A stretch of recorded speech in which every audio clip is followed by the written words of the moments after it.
पानी छैन सानो के भयो धुन आँटेको धुनु नि धुनु आयो सानो नभाग्नु नि डर लाग्यो नि पर्दैन डराउनु मायाको झपट हाने भन्दा मारे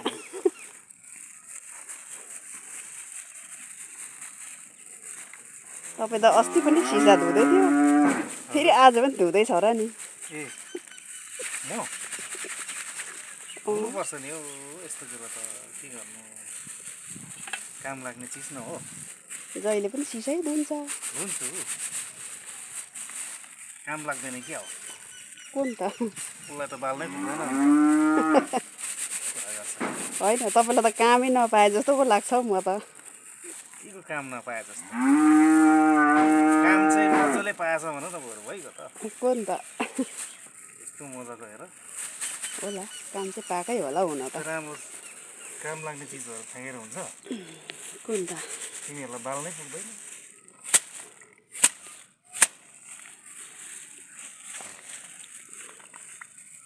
साबुन लाएर धुनुपर्छ कि चिन्नुपर्छ हौ चिज चाहिँ चिन्नुपर्छ एउटा चाहिँ पुरा दाग लागेको अरूमा त त्यति साह्रो दाग छैन यसलाई मेरो हात परेपछि त के भन्नु र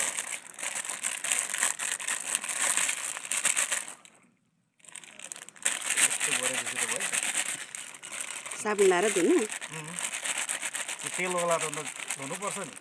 के गर्नु लागि सिसा चाहिँ धोको यो त जान्दा जान्दै बुझ पचाएको है तिमी साँच्चै भनेको सिसा चाहिँ कति चाहिन्छ थाहा छैन होइन मान्छे सिसा नभएर हिजो कम्ती फिटिफिटी पऱ्यो किन केमा हालिदिनु झोला नबोकी आउँछ दोकान आउनेहरू पनि अन्त खोइ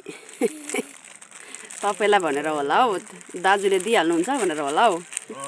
सदैव दाजु सजिलो छ दाजु पनि हुनु पऱ्यो नि ल्याउने कोन त दाजु आफै सिसा दिने झोला दिने गरेर बानी गरेको होला अन्त ग्राहकलाई पल्काउनु पर्छ क्या ग्राहकलाई पल्काउनु